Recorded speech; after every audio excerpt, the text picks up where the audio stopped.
Bienvenidos a Creemos Creamos, el podcast. Bueno, bienvenidos a este podcast en el marco del 35º Congreso de Azocajas, en el que estamos hablando de un tema que nos pareció transversal y muy importante, y es ser sostenible. Y una de nuestras invitadas más especiales a este congreso precisamente es Brigitte Battisti. Así que muchísimas gracias, Brigitte, por venir, tomarte el tiempo y el espacio para compartir tus ideas con nosotros. Pues Adriana, muchas gracias por la invitación, a todos los que nos van a ver, también un saludo muy especial. Brigitte, cuéntame tú qué estudiaste y por qué llegaste a la biología. Bueno, de golpe primero ¿por qué llegaste?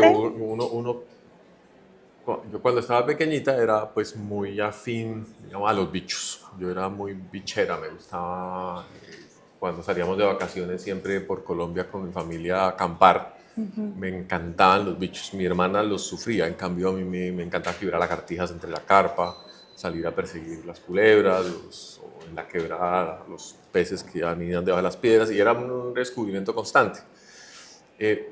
Cuando fui creciendo, dije, no, yo tengo que hacer algo, estudiar algo útil, porque eso uno no piensa que esa pasión o ese gusto por la naturaleza, digamos, pudiese revertir en algo interesante.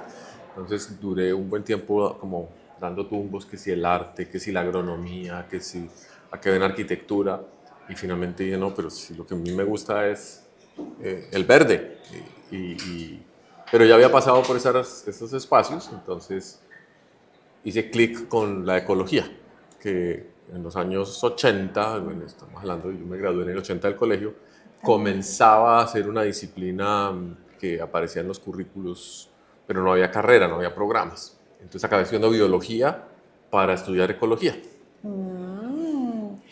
Pero Brigitte, de verdad que ahorita te contaba que estaba escuchando una conferencia de la profesora y psicóloga Heike Freyke.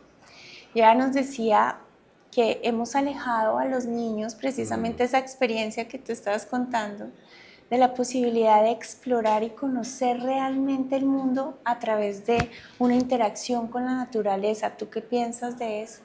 Yo creo que es fundamental. Hoy las ciencias del comportamiento muestran cómo desde la concepción nuestro cerebro se enriquece de los estímulos, pues tanto culturales como biológicos de su entorno. Entonces yo creo que desde el vientre empieza a oír los pajaritos cantar por las mañanas, empieza a sentir los cambios de temperatura asociados con las estaciones o los olores de las plantas y de la comida, y todo eso estimula el desarrollo neuronal que luego durante la infancia hasta los, no sé, hoy en día creemos que hasta los 12, 13 años se consolida. Entonces, si no hay una exposición y una experiencia sofisticada, un contacto con la diversidad, por supuesto que eso tiene que tener secuelas, ¿no? Sí. Ahorita también estaban diciendo que nosotros no nos sentimos parte de la naturaleza, sino que vivimos aparte de la naturaleza. Y yo te he escuchado en algunas de tus conferencias decir precisamente que uno de los graves problemas que tenemos hoy en nuestro mundo contemporáneo es ese fraccionamiento, ¿no? Ver la naturaleza como si fuéramos espectadores y no parte. ¿Tú qué opinas?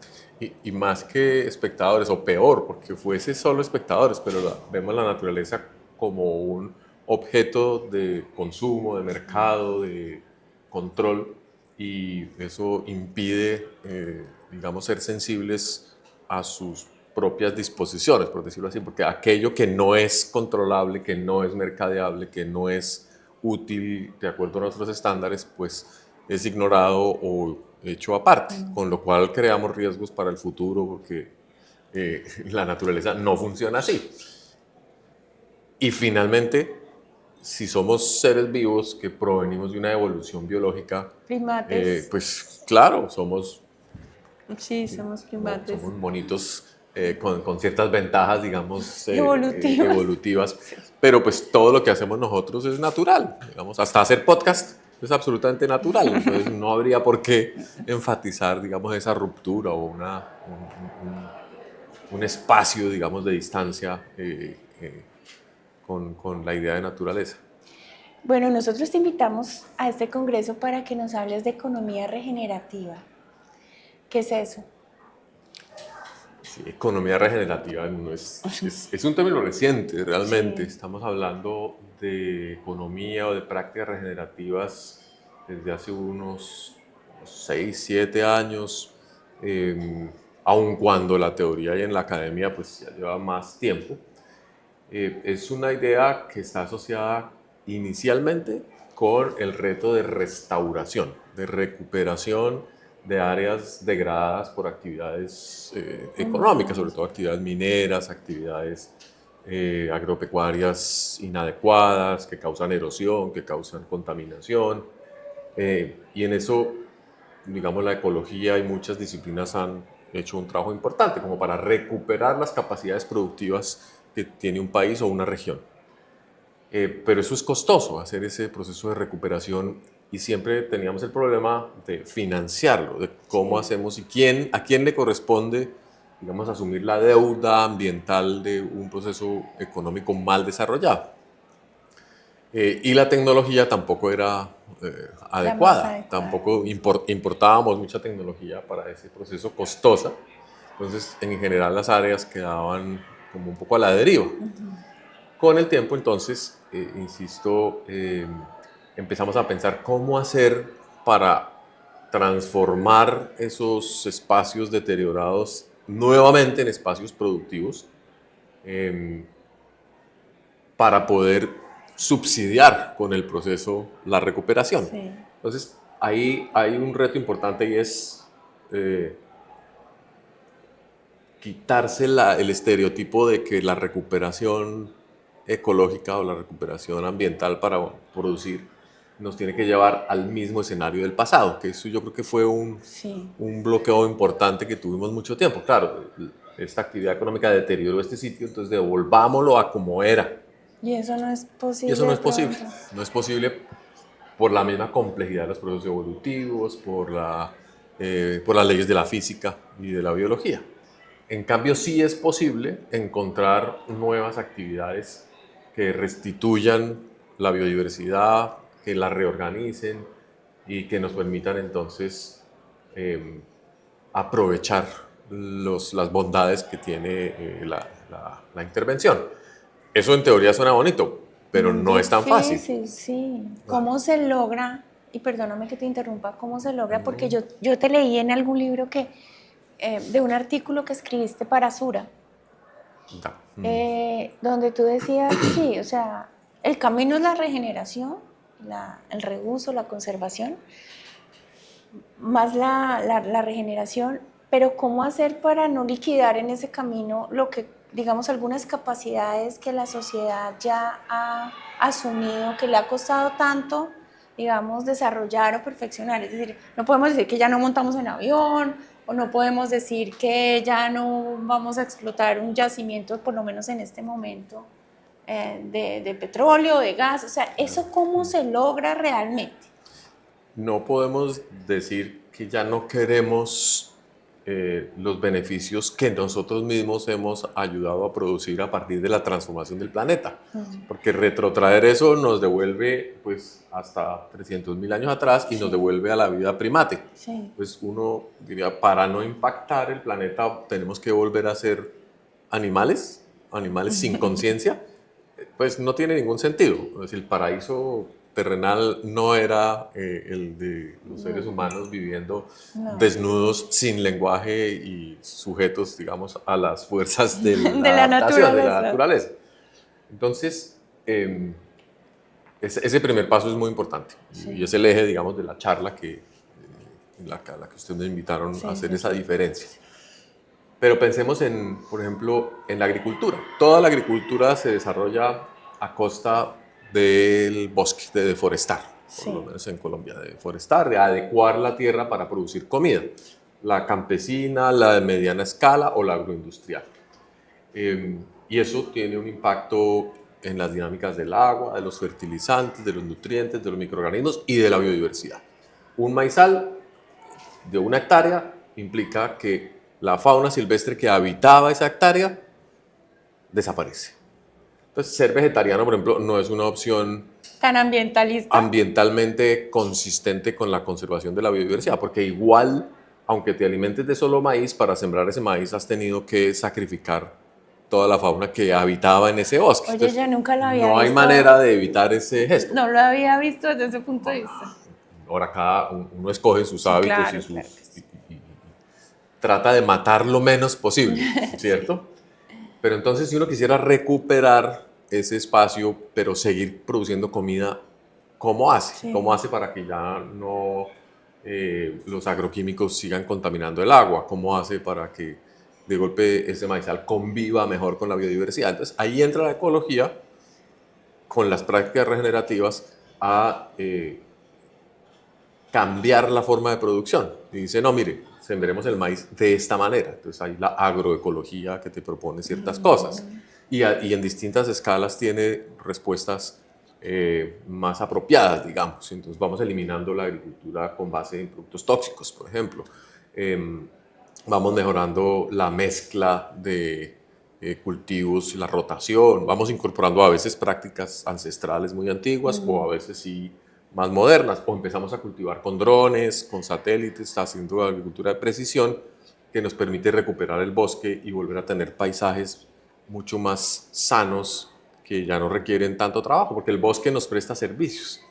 Y yo creo que el concepto clave en la regeneración es entender los servicios que nos presta la naturaleza o que nos prestan los ecosistemas, porque si nosotros sabemos diseñar bien los usos del suelo o los sistemas económicos, encontramos que la biodiversidad juega un papel de mediano y largo plazo que permite estabilizar el funcionamiento de la economía, que nos evita incurrir en costos que son altos y que subsidia a su manera, digamos, la producción. Ejemplos hay muchos. El que se me viene a la cabeza ahora es el de los murciélagos. La gente dice, no, pero hay que... Los murciélagos, no queremos tener murciélagos cerca. Sí. Pero resulta que los murciélagos y los murciélagos insectívoros, los que comen insectos, le prestan un servicio gigantesco a los cultivos de arroz, de algodón, de maíz, porque están todo el tiempo consumiendo las polillas, las larvas de insectos dañinos. De no ser por la actividad de los murciélagos, tendríamos que incrementar la aplicación de agroquímicos para controlar las plagas. Entonces es mejor tener murciélagos, convivir con ellos, hacer una sociedad, digamos, amistosa y producir de manera conjunta. Entonces la economía regenerativa es una economía con murciélagos. Pero ¿sabes qué? Oyéndote, creo que tenemos muchos sesgos que nos impiden como dar esos pasos hacia el camino correcto. A veces, por ejemplo, uno piensa que si le hablan de bioeconomía o tú me estás hablando de murciélagos, es como que hay ciertas agendas que se quedaron incluso de un lado ideológico, como que esas agendas que pueden ser universales y que todos podemos aprender y aplicar, le tenemos como cierto miedo, ¿no? Como esto no corresponde a mi manera tradicional de pensar, entonces es como para un grupo de activistas o un grupo de locos o un grupo de personas distintas. ¿Qué nos está pasando en el mundo que en cambio de apropiar esos conceptos que pueden ser universales y importantes, interesantes, costo efectivos, los hacemos a un lado? Bueno, ese es uno, digamos, de los misterios de la historia social humana. Yo contesto un poco como bióloga también y como ecóloga que interpreta el papel que han jugado los seres humanos en esa transformación del mundo. Pues cada grupo social se ha tenido que adaptar, ha tenido que construir herramientas específicas para interpretar su entorno y para sobrevivir. Entonces es muy distinto cómo un grupo de lo que llamamos esquimales, de Inuit, se enfrenta a al hielo permanente, al mar congelado, a unas condiciones muy específicas, Extremas, digamos, sí. para nosotros extremas, pero que para ellos son su no, casa. sí. Extremas son la selva, para ellos dirán, uy, esa gente que ¿Cómo vive en la hace? selva, o si uno va a los habitantes del Sahara, dirá, qué cosa tan extrema, porque no tienen casi agua, porque tienen mucho calor, y ellos dirán, no, pero qué cosa tan extrema los que habitan en los páramos, que eso es unas Eso es unas cierto. montañas frías, unas montañas de niebla, uno cómo sobrevive ahí. No, pues cada pueblo en la historia fue aprendiendo a desarrollar sus capacidades adaptativas, pero luego con el tiempo, por su expansión o con las migraciones y la complejidad, digamos, de la demografía, la gente empezó a moverse y llevaba en su cabeza el modelo adaptativo previo. Y empezó a decir, pero ustedes están locos, ¿cómo se les ocurre manejar el bosque así? Pero ¿cómo no? Si yo soy el que ha vivido acá o la que ha estado experimentando el mundo aquí. Entonces, como que todas las sociedades desarrollaron un lado colonialista que acabó a veces siendo muy impositivo y a partir de las guerras y otros conflictos muy invasivo. Entonces, nosotros todavía estamos en ese proceso, tratando de pensar Colombia desde un ángulo, digamos, más autónomo y más autóctono, porque finalmente la colonia todavía está muy presente, el pensamiento europeo y las formas de producción, las formas económicas europeas están muy presentes. Muchas funcionan bien, pero otras no. Por ejemplo, nosotros todavía creemos que toca deforestar y cortar la selva para reemplazar esa selva que no produce dinero a corto plazo por una ganadería de mala calidad. Extensión. Eso es una herencia colonial muy, muy brava, que además Clásico. se alimentó después con esos relatos de conquista. Piensen ustedes en la conquista en Estados Unidos, Sí. cómo se dio el oeste con sus ganaderías y su exterminio de indígenas y de bisontes, o en Argentina y en Chile, Sí, con o los aquí en los llanos mapuches, orientales, sí. ¿no? Aquí también pasó. Sí. Entonces, son relatos en que una economía, un modelo económico trata de imponerse. Entonces, de ahí salen las resistencias. Y contra las resistencias, las superresistencias. Y entonces acabamos en el péndulo de que ya se nos olvidó por qué era que estábamos peleando, pero en mi manera de pensar abstracta, tú estás haciendo las cosas mal. Y yo creo que ahí estamos un poquito Sí, atrapados. sí, esa era mi siguiente pregunta. Y entonces, ¿qué estamos haciendo en Colombia? ¿Qué está pasando en Colombia? En Colombia estamos peleando por todo. digamos, por todo, sí. Y desde el punto de vista ambiental, porque tenemos lecturas muy antagónicas, incluso controversiales sobre el uso del territorio. Entonces, que hay que construir represas para tener agua para la época de sequía y para generar energía eléctrica. Pues hay grupos de personas, sobre todo quienes no reciben los beneficios, por ejemplo, de la energía eléctrica o del agua en sequía, que dicen, no, nosotros no consideramos que haya que construir hidroeléctricas, entonces bloquean la construcción de las hidroeléctricas. Entonces tenemos movimientos importantes que dicen no, no a las hidroeléctricas, y ya no solo en Colombia, sino pues en todo el mundo, o no a las plantaciones agroindustriales, o no a los transgénicos, porque no necesariamente son grupos que se hayan visto indirectamente beneficiados en algún momento Sí. por esos proyectos que nosotros llamamos de desarrollo, pero que para ellos son imposiciones negativas. Sin embargo, también está el otro costado, digamos, muchas personas que han recibido los beneficios de proyectos viales, de proyectos energéticos, están encontrando que ahí hay digamos, un impacto positivo también para sus formas de vida, que el reto es en que todos recibamos beneficios y sobre todo las generaciones futuras. Sí. Que ahí está digamos, el quid del asunto y de la sostenibilidad. Sí, pues no podemos construir represas en todos los ríos con la excusa de que necesitamos electricidad. O eventualmente, ¿cómo hacemos para que las represas tengan menos impacto negativo para que en el futuro persistan la biodiversidad, los ríos y otros servicios que hoy en día pudieran estar amenazados? En general, yo soy muy amiga de las represas, yo no tengo casi problemas, pero bueno, de todas maneras. Pero ¿en qué sectores ves tú, y ya pues para ir terminando, en qué sectores ves tú que hay más apertura, como que hay menos obstáculos, más conciencia, que se están dando cuenta que vale la pena. Yo creo que en la producción de comida, porque sí, como sociedad estamos todo el tiempo reflexionando sobre el significado de comer bien, Sí. ¿cierto? Porque nos interesa mucho la salud nuestra, cada vez vivimos más, la salud de los hijos que cada vez son menos, entonces nos interesa que prosperen. Pues la gente, yo creo que quiere comer mejor. ¿Qué quiere decir comer mejor? Comer más limpio, sin Sano. agrotóxicos, comer sano, comer más balanceado. Y ahí hay una beta inmensa para producir Mejor. mejor.